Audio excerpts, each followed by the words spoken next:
Bonjour à tous, bonjour à toutes. Cette semaine, nous allons évoquer les autres voitures électriques, celles qui roulent à l'hydrogène, celles qui ont des panneaux solaires, pour quel usage, comment fonctionnent ces technologies. On va tout vous décrypter avec nos invités. C'est parti pour En route pour demain. En route pour demain, présenté par Pauline Ducamp sur BFM Business et Tech & Co. La voiture électrique est de plus en plus présente dans nos vies. On en parlait il y a quelques semaines. Le parc de voitures électriques et de voitures hybrides rechargeables en France, c'est plus d'1 million de véhicules sur nos routes. Mais si la technologie qui domine aujourd'hui, ce sont les voitures équipées d'une batterie lithium-ion, il y a d'autres technologies qui émergent. Julien Bonnet, bonjour. Bonjour Pauline. Oui, et donc on peut bien sûr parler en premier lieu de l'hydrogène. Donc on le rappelle, la technologie de la pile à combustible. Donc finalement, ça a transformé la voiture en une centrale un peu électrique parce que on aura toujours une batterie quand même lithium-ion, mais qui sera d'une capacité très réduite parce que l'objectif va être de stocker en fait temporairement l'électricité générée, mais qui va être produite directement par le véhicule à partir d'un plein d'hydrogène. Donc on connaît un peu le discours maintenant depuis certaines années, mais finalement faire un plein d'hydrogène, c'est aussi rapide que faire un plein de carburant. Donc tout l'intérêt, bien sûr, c'est d'augmenter très rapidement le temps de recharge, qui est finalement le temps d'un plein plutôt classique. Donc s'était Il y a un dit certain nombre de constructeurs qui sont sur ce projet. Oui, exactement. Donc il y a des constructeurs automobiles très connus. On peut citer notamment Toyota avec sa Mirai. L'un des pionniers. Voilà, qui est déjà la deuxième génération de ce véhicule, ou encore le Hyundai Nexo. Donc finalement, la conclusion qu'on peut se faire, c'est que ces véhicules, ils ont été lancés maintenant il y a quelques années. Vous en croisez pas souvent sur les routes, notamment en France, pour une raison assez simple. Pour l'instant, le réseau de distribution de l'hydrogène pour le grand public et pour les entreprises, il est assez limité. Donc finalement, on va dire que c'est plus des expériences qui sont lancées que vraiment des vrais lancements commerciaux de grande ampleur. Et ça va se continuer parce que BMW envisage là de lancer la production en petite série de son X5 en version hydrogène, justement en petite série pour tester un petit peu justement comment ça peut fonctionner, quels sont les intérêts par rapport à l'électrique. Mais un groupe comme BMW juge que c'est vraiment une énergie qui va peser dans l'avenir. Donc ça, c'est intéressant d'observer. Et on peut parler quand même des constructeurs français, Stellantis, qui mise beaucoup sur l'hydrogène plutôt pour ses utilitaires. Ils ont déjà une offre qui existe chez Peugeot, Citroën et Opel. Vous pouvez déjà acheter un utilitaire hydrogène. Et Renault, bien sûr, avec sa filiale Ayvia, qui est un peu sur le même positionnement, vraiment sur le véhicule comme ça d'entreprise. Et on peut dire que ces deux groupes, ils peuvent s'appuyer sur un autre acteur français assez connu, Symbio, qui est une filiale de Michelin et qui développe justement cette technologie de la pile à combustible. Et on peut finir ce petit tour d'horizon de l'actualité hydrogène avec malheureusement une mauvaise nouvelle pour Opium, qui est un des espoirs Que nous français. avons reçu ici et dont nous avons beaucoup parlé ces derniers mois. Exactement, et qui était une des stars un peu du mondial de l'auto, qui présentait pour la première fois au grand public son prototype, la Machina. Donc là, ils connaissent des difficultés financières et ils se recentreraient finalement sur la technologie de la pile à combustible, même si ils disent qu'ils continuent quand même à viser la production d'un véhicule à terme. Et c'est vrai que c'est celui qu'on avait découvert et qui fait rêver. Donc ce serait dommage d'en arriver là. Et puis on les compare souvent au Tesla français, donc on peut être aussi optimiste en se disant que Tesla est aussi... On disait la même chose et puis finalement, on voit le succès Et qu'on leur connaît. aujourd'hui, voilà, c'est un des leaders de la voiture électrique. Donc, comme quoi, dans la vie d'une start-up, finalement, il n'y a pas trop d'étonnement. Et on peut enfin aussi citer Namex avec son SUV à hydrogène qui avait été aussi présenté au mondial et qui a cette petite particularité pour justement passer peut-être cet obstacle du réseau de distribution d'hydrogène, d'avoir un système de bonbonnes qu'on mettra dans le véhicule et qu'après, il faut créer le réseau de distribution pour ces fameuses bonbonnes. Mais c'est un projet qu'on va bien sûr continuer à suivre dans En route pour demain. Très rapidement, les voitures à panneaux solaires. Bien sûr, donc nous, on a suivi là récemment le lancement de la production de la Lightyear, donc une start-up hollandaise qui produit son véhicule en Finlande. Donc on avait découvert ce lancement de production. Et là, ça vient de tomber. Ils suspendent la production du premier modèle, qui était un modèle à 250 000 €, donc vraiment une sorte de démonstrateur technologique, mais quand même en production de série, donc pour des vrais clients, pour se consacrer finalement à la Lightyear 2, qui est leur modèle grand public. On va en reparler assez vite dans l'émission.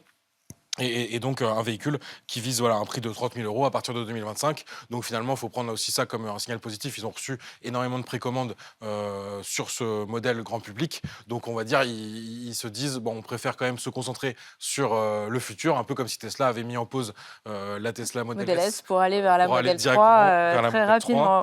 Et on peut citer enfin une autre voiture qui a un peu la même particularité que Lightyear, donc recouverte de panneaux solaires pour gagner de l'électricité gratuitement, on peut dire, tous les jours, entre 70 km, on peut estimer, avec un ensoleillement maximum par jour, mais ça peut quand même couvrir les déplacements du quotidien, avec Sono Motors, qui a dévoilé l'été dernier sa Sion, ou sa Sion, si on veut prononcer à l'anglaise, qui a voilà, 305 km d'autonomie, avec une batterie 54 kWh. Donc on garde une batterie lithium-ion, mais le principe, c'est qu'avec des panneaux solaires, elle va se recharger gratuitement. En tout cas, merci beaucoup Julien pour ce panorama. Tu restes avec moi et nous allons accueillir tout de suite nos invités. BFM Business et Tech Co présente En route pour demain, l'invité. Et donc pour continuer d'explorer ce champ des nouvelles mobilités électriques, nous avons avec nous au plateau François-Xavier Castille. Bonjour. Bonjour. Vous êtes directeur général d'Arval. Donc Arval, c'est spécialiste de la location longue durée de flotte d'entreprises au sein du groupe BNP Paribas. Bienvenue. Merci beaucoup d'être avec nous aujourd'hui. Et puis sur notre plateau également, Thomas Verstrepen. Bonjour. Vous êtes expert nouvelle mobilité au cabinet Wavestone. Donc merci également de nous faire l'honneur d'être en plateau aujourd'hui avec nous. François-Xavier Castille, donc Arval a signé, vous l'avez annoncé il y a quelques jours, une grosse commande auprès de Lightyear, donc ces voitures électriques dont nous parlait Julien, avec des panneaux solaires sur le toit. Pourquoi vous êtes allé sur ce segment quand même très très innovant de la voiture électrique? Alors, pour plusieurs raisons, mais déjà pour investir dans la nouvelle technologie. Alors, Arval, c'est une société qui a déjà 1 600 000 véhicules. Donc, vis-à-vis de nos clients, on se doit d'investir dans la nouvelle technologie. Donc, pour investir dans la nouvelle technologie. Et ensuite, pour comprendre cette nouvelle technologie qui apporte un plus par rapport au véhicule électrique. En fait, on se passe un peu du chargeur, l'infrastructure qui peut poser un peu les problèmes aujourd'hui. Donc, c'est un plus. C'est les raisons principales. Et pour servir nos clients qui sont en attente de véhicules électriques, de nouvelles mobilités, etc. Justement, vos clients, ils vous demandent quoi aujourd'hui? Des véhicules avec beaucoup d'autonomie quand il s'agit de véhicules électriques? Alors, plus il y a d'autonomie, plus ils sont contents. Mais aujourd'hui, nos clients demandent des véhicules électrifiés, puis ça représente à peu près, pour les loueurs en général, et les acteurs de la mobilité, 35% des commandes aujourd'hui sont véhicules électrifiés. Donc oui, ça y est, c'est parti, même avec une forte accélération ces derniers mois. Et Lightyear, donc cette flotte que vous avez commandée, vous n'allez pas l'avoir tout de suite, elle va arriver normalement d'ici 2025, si je ne me trompe pas dans les chiffres. Exactement. Vous avez déjà des clients qui vous ont dit « moi je veux ces véhicules-là », vous allez les proposer plutôt en remplacement peut-être de modèles classiques à batterie. Comment ça va s'organiser? Alors les clients aujourd'hui sont un peu dans l'expectative, vous voyez bien, que ce soit du particulier, du grand compte, de la PME, tout le monde se pose beaucoup de questions sur le véhicule électrique. Donc oui, on a déjà parlé à nos clients, et nos clients nous demandent de leur proposer des solutions. Alors on leur a proposé des véhicules électriques, toute la gamme, et aujourd'hui, ils nous demandent effectivement de tester. Nous, on l'a vu, on est allé à Amsterdam avec tout notre management, on a vu la voiture, on a rencontré l'équipe de direction, d'autres personnes de chez nous les ont rencontrés aussi au CES. Donc voilà, donc oui, on connaît la véhicule, on en a déjà parlé à nos clients et ils nous attendent. Lightyear, on a aussi tout un tas de constructeurs, on en parlait à l'instant, qui sont sur l'hydrogène. La voiture à hydrogène, c'est aussi un segment dans lequel vous allez investir? Alors l'hydrogène, ce serait un peu l'idéal, parce que ça charge plus vite, etc. Mais aujourd'hui, on n'a pas trouvé encore tout à fait l'équation économique parfaite pour l'hydrogène, pour les voitures particuliers. Donc aujourd'hui, on voit plutôt l'hydrogène pour le transport de personnes, avec les bus, transport de marchandises, avec les camions. Mais pour la voiture particulière, c'est difficile. D'ailleurs, au CES, Las Vegas, il n'y avait pratiquement aucune véhicule hydrogène. Et les seuls qui étaient là, c'était vraiment pour les trucks, pour les camions. Donc pour le moment, on pense plutôt que le solaire, l'électrique bien sûr à batterie, et le solaire, à court et moyen terme, ça sera plutôt ça. Et on traverse une période un peu de crise énergétique avec des doutes un peu sur l'évolution du prix à long terme de l'électricité. Dans le solaire, ça fait partie des arguments séduisants aussi de cette technologie? Oui, il y a le prix de l'énergie et l'infrastructure. Aujourd'hui, c'est toujours un peu compliqué, en ville, de recharger sa voiture. Donc, avec l'énergie solaire, avec les panneaux solaires, Lightyear, vous avez des panneaux solaires sur toute la voiture, effectivement, ces deux problèmes sont évacués. Thomas Verstrepen, c'est intéressant ce que disait à l'instant François-Xavier Castille sur le côté, justement, finalement, on parle beaucoup d'hydrogène, mais finalement, l'hydrogène, c'est peut-être pas la solution pour tout de suite, et notamment pour certaines mobilités, et on va peut-être plus vers directement du panneau solaire, de la voiture à panneau solaire. Comment vous voyez justement se développer ces différents types de véhicules électriques? Alors, comme on l'a dit, l'hydrogène, ça va plutôt être pour des cas d'usage, sur du transport, peut-être longue distance, donc effectivement sur les bus, sur les trains. Mais aussi sur des services qui sont, par exemple, du taxi. On le voit, par exemple, à Paris avec le service Hype. C'est vrai que pour les particuliers, c'est un peu plus compliqué. Aujourd'hui, on a très peu de stations. peu près 40 stations en France, ça, c'est très peu. Sur le solaire, là aussi, c'est extrêmement émergent. On voit aussi chez certains constructeurs déjà proposer des options de toit solaire qui apportent aujourd'hui ont un tout petit peu de kilomètres par jour en plus. Aujourd'hui, en fait, sur ces offres-là autour du solaire, ce que ça apporte, c'est deux choses. Donc, c'est d'une part quelques kilomètres par jour en plus, et d'autre part apporter une batterie complémentaire pour alimenter des services comme par exemple la climatisation ou voilà, tout ce qui n'est pas du roulage. Ce sont des Du plus. technologies matures où on a besoin justement d'investissements comme ceux d'Arval, je pense comme ceux du Crédit Agricole sur d'autres constructeurs, pour justement aider à les faire émerger et peut-être à baisser un peu aussi les coûts. Oui, aujourd'hui, les coûts sont très élevés. Le prix de vente d'un véhicule hydrogène, on pense par exemple à la Toyota Mirai, dans les 70-80 000 euros. Donc, c'est un prix qui est très conséquent. Donc, il y a besoin effectivement de passer à l'échelle. Après, il y a aussi une question de possibilité de passer à l'échelle pour les constructeurs. C'est vrai qu'il y a des enjeux très importants sur l'électrique. Il y a des investissements qui sont très forts sur plusieurs énergies. Donc aussi, il va y avoir une question de va-t-on faire des niveaux d'investissement assez importants pour pouvoir baisser les prix.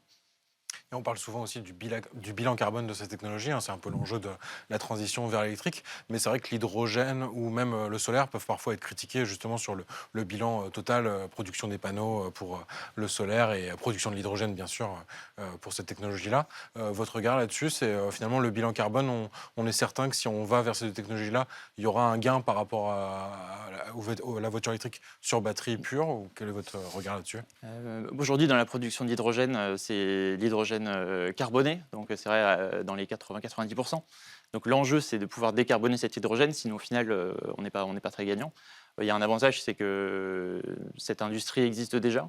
Donc on a des gros producteurs d'hydrogène. L'enjeu, c'est de pouvoir transformer cette production d'hydrogène pour qu'elle soit véritablement décarbonée. Après, sur le photovoltaïque, l'enjeu aussi, c'est au niveau des composants, au niveau d'où viennent ces composants. Tout l'impact carbone sur l'ensemble de la chaîne de valeur est important à regarder. Justement, François-Xavier Castille, cette question du bilan carbone, au-delà simplement de la voiture elle-même et de ce qui sort ou pas de son pot d'échappement, c'est quelque chose que vous regardez chez Arval. Vous vous dites, on choisit peut-être un Lightyear parce que justement, ils fabriquent eux-mêmes leurs panneaux solaires plutôt que d'autres constructeurs qui pourraient les acheter. Enfin, ces questions-là, ça vous impacte aussi? C'est des questions qu'on regarde, mais surtout que nos clients nous posent. Que ça soit, on fait partie du groupe BNP Paribas et on a des engagements. Et effectivement, nos clients nous demandent, lorsque même il y a un appel d'offres, d'être très clair sur d'où viennent les matériaux, les voitures, etc. Donc oui, on regarde ça de près. Vous avez le droit de vous tromper. Parce que finalement, investir dans Lightyear, c'est quand même un gros pari. C'est un constructeur qu'on ne connaissait pas il y a encore 2 ans. Finalement, on a vu des revirements sur d'autres marques. Ça peut être... On peut se tromper. On peut se tromper, mais le rôle d'un leader dans un métier, donc Arval, c'est-à-dire de la location longue durée et de la mobilité, c'est de s'engager, d'aller tester de nouvelles technologies au service de ses clients. Donc on peut se tromper, on espère qu'on ne le fera pas, mais voilà, c'est notre rôle. Voilà, c'est le rôle d'un leader d'avancer, de proposer, d'aller chercher des nouvelles technologies, etc. On a des clients qui sont très demandeurs, très demandeurs. Comment vous voyez justement 2035 ? Parce qu'on sait que finalement, ça a été voté en Europe, plus de voitures thermiques neuves en vente. On sait qu'il y a aussi beaucoup de gens qui disent que ça ne se fera pas, ça va être négocié. Comment vous voyez cet horizon de temps ? Est-ce que 2035, ça va vraiment être zéro Ça va arriver vite. Alors c'est zéro nouvelle voiture, production. Il y aura encore des voitures à la route. Mais vu la vitesse, l'accélération qu'il y a aujourd'hui sur la véhicule électrique, alors c'était un choix, décision politique, après il y a industriel, et après sociétés de services comme nous qui proposent à nos clients. Oui, on y croit parce que l'accélération est très importante. Aujourd'hui, 35% des voitures sont électrifiées et le rôle des loueurs longue durée. En Europe occidentale, les loueurs longue durée, c'est 30% des voitures qui sont achetées en Europe le sont au travers de la location longue durée. Pareil en France. Et donc, voilà. Donc, on y va. C'est sûr qu'on y va sur la voiture électrique. Après, est-ce que ça sera solaire ? Est-ce que ça sera hydrogène ? En 35, on verra, mais clairement, on y va et on a passé un cap très, très important depuis 18 mois, 2 ans sur les commandes des clients. Et il y a d'autres solutions qui vous semblent séduisantes comme ça sur justement ces technologies électriques appliquées à la voiture ou vous comptez aussi sur peut-être une production plus importante d'électricité décarbonée reliée à un réseau de bornes plus dense? Alors, on espère effectivement, mais on a aussi beaucoup de demandes autour alors ce n'est pas la voiture électrique, mais autour de la mobilité. Vous savez que la mobilité, c'est pour aller d'un point A à un point B. Il y a tout ce qui est autopartage, véhicule électrique, vélo partage, vélo électrique, trottinette, même si aujourd'hui, dans certaines villes, ça va être un peu compliqué. Les applications de mobilité, le covoiturage. Donc, on a des solutions pour ces choses-là. Il y a une forte demande. Voilà, il y a une forte demande. Maintenant, il faut tout packager, offrir ça à nos clients. Mais oui, il y a une forte demande. Donc, je crois qu'il n'y aura pas de retour en arrière. En tout cas, sur le véhicule électrique, il n'y aura pas de retour en arrière. Et Thomas, justement, sur les petits véhicules, parce qu'ici on parle de gros véhicules, mais on a souvent reçu dans En route des constructeurs de petites voitures de 500, 600 kilos, justement, beaucoup de frugalité, un peu une réinvention de la voiture électrique. Ça, c'est des schémas de véhicules que vous voyez, vous, émerger, où vous dites, ça, il y a de l'avenir là-dessus? Oui, tout à fait. C'est vrai qu'on voit dans le marché ces petits véhicules apparaître. De l'autre, des prix de vente de plus en plus élevés sur toute la gamme de véhicules. Donc on voit émerger ces micro-voitures. Et c'est vrai que l'un des enjeux aussi, c'est, comme je le disais au début, on voit aujourd'hui que le solaire est utilisé surtout pour apporter des petits kilomètres en plus ou répondre à des services autres que le roulage. Finalement, l'enjeu, si on veut être plus sobre, ça va être de pouvoir réduire la taille de ces véhicules et de faire en sorte qu'il y ait une vraie logique entre l'usage d'une énergie alternative avec un véhicule. Donc effectivement, dans les villes, avec les zones à faible émission, donc on va réduire aussi l'accès au nombre de véhicules en fonction du niveau de pollution. Il va y avoir l'enjeu aussi de pouvoir diffuser ces véhicules-là. Donc c'est une vraie option de pouvoir apporter du photovoltaïque sur ces véhicules. Et dans nos villes, c'est très clair. Bientôt, on n'aura plus accès. Et ce qu'on appelle, nous, les derniers kilomètres, donc les livraisons, etc., évidemment, on a déjà des vélos, etc., qui servent à livrer. Et donc, il y aura des véhicules plus petits, beaucoup plus légers, qui vont permettre de faire les derniers kilomètres dans les villes. Et une forte demande via tous les distributeurs.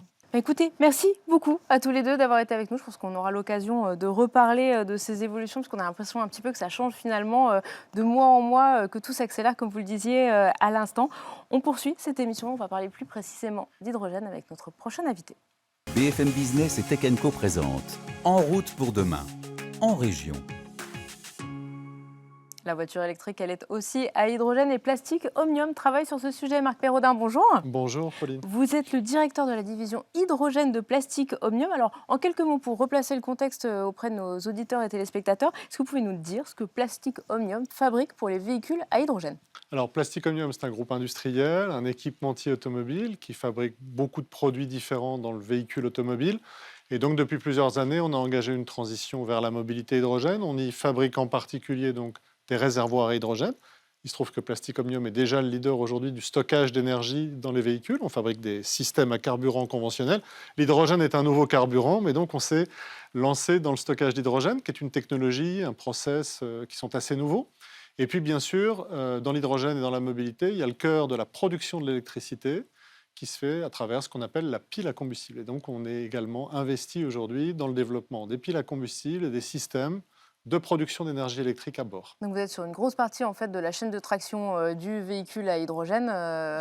C'est exactement ce qu'on cherche à faire, d'avoir une offre par appartement, du stockage, de la pile à combustible, l'ensemble de l'intégration de ces systèmes, et en fonction des clients et de leurs attentes, d'être capable de leur fournir une offre clé en main pour certains. Ça va être le cas des gens qui sont plutôt des gestionnaires de flotte, d'utilitaires, qui n'ont pas de capacité de développement pour ce type de produit. Et là, on apporte une offre complète. Ou bien sûr, pour des grands comptes, que ce soit des constructeurs de camions, de trains ou de voitures, là, on va apporter certains de ces composants et nos compétences spécifiques sur certains équipements. Vous me parlez d'utilitaires, vous nous parlez de camions, de trains. La voiture vient finalement en dernier. L'hydrogène, dans le monde de la mobilité de demain et même de presque tout de suite, ça va passer par quoi d'abord pour l'hydrogène? Alors, effectivement, par la mobilité lourde et la mobilité commerciale. Il y a deux origines à ça. D'abord, le besoin, pour un usage qu'on va qualifier d'intense, c'est-à-dire pour un véhicule qui a besoin de plus d'autonomie et qui a plus de masse embarquée. La batterie est une solution moins évidente pour électrifier, parce que la taille de la batterie, le coût de la batterie qui sont nécessaires font qu'elle est d'abord très coûteuse, qu'elle est potentiellement très difficile à recharger, parce qu'étant très forte en énergie, il va lui falloir des points de recharge qui sont déjà pas forcément assez nombreux aujourd'hui, qui soient beaucoup plus puissants. Et deuxièmement, parce que l'autonomie qu'on va vous donner, alors, pour un petit camion de livraison, ce sera réduit, mais pour un grand camion et un camion lourd, évidemment, ça ne correspondra pas à l'usage. Donc le besoin hydrogène se fait ressentir d'abord dans les très gros véhicules, les plus lourds, ceux qui ont besoin d'autonomie, plutôt que dans la petite voiture urbaine pour laquelle la batterie, en fait, est une solution évidente. Celle qui vous sert à faire 10, 20, 30 km par jour pour aller de votre domicile à votre travail et retour, pour lesquels la batterie fonctionne bien. Ça, c'est le premier élément. Et le deuxième élément qui fait que la mobilité commerciale est d'abord sur le chemin, c'est également la disponibilité de l'infrastructure hydrogène, qui est évidemment une question qui se pose aujourd'hui, qui s'est posée il y a 10 ou 15 ans en arrière sur la disponibilité des points de recharge pour les batteries. Il va falloir une infrastructure d'abord de fabrication d'hydrogène vert, de distribution et d'acheminement et de transport de cet hydrogène, et puis des stations de recharge, des stations-service à hydrogène. Il y en a très peu aujourd'hui, malheureusement, en France. Elles sont en train de se développer, jamais suffisamment vite. C'est beaucoup plus facile quand vous êtes un gestionnaire de flotte ou quand vous êtes un parc de transport public ou de bus, par exemple, de vous dire que vous allez installer un point de distribution hydrogène chez vous Et votre flotte et que vous vient, allez vous rendre autonome. Donc, ces deux raisons-là convergent vers le fait que la mobilité lourde commerciale, le transport public, sont des points de passage favorisants pour développer l'hydrogène très vite. finalement, plutôt que la grande berline ou le gros SUV, comme on a pu le voir par exemple avec un Tesla qui était parti de la grande voiture très chère et qui petit à petit est descendu pour une voiture plus accessible. Alors les deux se font et se développent, mais effectivement, la grande probabilité est que dans les années 24, 25, 26, d'abord la mobilité commerciale représentera une très grosse partie du marché hydrogène. Et puis ensuite, à partir de 2027-2028, certains grands constructeurs sont déjà investis dans l'hydrogène. C'est le cas de Toyota, c'est le cas de Hyundai. Vous pouvez acheter une Toyota hydrogène, une Hyundai hydrogène déjà aujourd'hui. Et depuis quelques années, d'autres vont les rejoindre. Mais effectivement, pour ça, et pour les voitures automobiles et pour les utilisateurs de ces voitures, il est nécessaire d'avoir une infrastructure décente de recharge pour que l'objet soit fonctionnel. Oui, du coup, on parle beaucoup de l'objectif pour les bornes de recharge électriques, mais sur la distribution d'hydrogène, il y a une feuille de route, il y a un objectif Alors, à moyen terme. oui, il y a des feuilles de route dans tous les pays. En France, il y en a une également. En fait, ce qui est important, encore une fois, on parle pour les véhicules hydrogène de véhicules qui ont plutôt une vocation routière, hein. Je rappelle ce que je disais tout à l'heure, si vous avez un petit véhicule urbain, vous allez plutôt vous orienter vers un fonctionnement à batterie qui est complètement rationnel et économique. Et si vous voulez des véhicules qui font plusieurs centaines de kilomètres, qui peuvent vous permettre d'emmener votre famille en vacances, hein, ou de déplacer des masses plus importantes, là, vous allez utiliser les réseaux routiers, les grands réseaux routiers chez nous en France, les grands réseaux autoroutiers. J'ai coutume de dire que pour que ça fonctionne bien sur l'autoroute hydrogène, il vous faut décemment, comme vous l'avez pour les stations essence, une station tous les 60-80 km. Si on estime que le réseau autoroutier français, c'est 10 000 km très fréquenté, 5 000 km aller, 5 000 km à retour, entre Lille, Strasbourg, Paris, Marseille, Bordeaux, Nantes, on fait le tour de la France. Une station tous les 60-80 km sur un réseau de 10 000 km, ce n'est que 100 ou 150 stations. C'est très ambitieux par rapport à ce qu'on a aujourd'hui, soyons honnêtes. Mais c'est finalement un déploiement qui, à la fois en termes de temps et en termes de coût, peut tout à fait être réaliste dans les 5 années qui viennent. Équiper nos autoroutes françaises d'une station hydrogène qui permettrait de faire 250 ou 300 pleins par jour pour des véhicules hydrogène. Et ça, déjà, c'est un élément vraiment d'amorce très fort pour la mobilité hydrogène. Et ça, c'est jouable pour avoir de l'hydrogène vert et du coup, finalement, passer Oui. tout de suite à de l'hydrogène décarboné. Alors, bien sûr, hein, et c'est l'hydrogène qui fait du sens. Donc, beaucoup d'énergéticiens, mais aussi de gens qui sont spécialisés dans les productions du gaz. On peut citer Air Liquide en France, qui est extrêmement incarnant dans la mobilité hydrogène et dans l'hydrogène vert. La fabrication, la production d'hydrogène vert, c'est-à-dire la mise en place de ces fameux électrolyseurs, hein, qui permettent de transformer l'eau en hydrogène avec de l'électricité et de transformer, surtout de stocker les énergies renouvelables, vont permettre de fabriquer de l'hydrogène vert. Ensuite, effectivement, il reste deux aspects qu'il faut couvrir dans l'infrastructure. Il y a des annonces récemment qui ont été faites par le gouvernement, hein, des pipelines à hydrogène qui vont être mis en place dans l'Europe du Sud jusqu'en France. Et puis, bien sûr, à la fin, des stations-service, parce qu'il faut bien être capable de faire son plein. Il faut bien faire le plein à un moment. Oui. Et c'est tout l'intérêt justement de l'hydrogène, vous l'avez rappelé, de stocker ces énergies renouvelables qui sont bien sûr Oui. intermittentes. Et on en est où finalement aujourd'hui? Parce qu'on en parle beaucoup, mais on a du mal à voir cet hydrogène vert se concrétiser. Or, les énergies renouvelables, elles se développent. Donc où on en est de l'hydrogène vert globalement? Vous avez raison, bien sûr, hein. Donc, d'abord, il y a une inertie de financement, il y a une inertie de technologie, hein. Les électrolyseurs sont en cours de convergence. On arrive aujourd'hui à des générations d'électrolyseurs qui deviennent efficaces, parce qu'il y a aussi le rendement qui est important, hein. C'est d'ailleurs un des sujets qu'il a fallu traiter. Aujourd'hui, on a beaucoup de sociétés, plus seulement des startups, mais aussi des sociétés qui ont un certain niveau de maturité, qui proposent des équipements d'électrolyse, qui performent. Ces équipements sont en cours d'installation. On a beaucoup de méga-projets en Europe, hein. L'Europe subventionne très fortement la mise en place de ces électrolyseurs. Les énergies renouvelables ont un cran d'avance. Elles représentent déjà, je pense, quelque chose comme 12 à 15% de l'énergie disponible. Chez nous, on va pouvoir faire sans doute un post-équipement, c'est-à-dire venir au pied des champs d'éoliennes, au pied d'un champ solaire et être capable d'installer des électrolyseurs, encore une fois, pour être capable d'éradiquer le facteur d'intermittence que vous mentionniez. Une énergie renouvelable, par définition, ne produit pas de l'énergie tout le temps, pas de solaire la nuit, peu de vent l'été, beaucoup l'hiver, donc il faut être capable de stocker. Et pour stocker, il n'y a que deux solutions.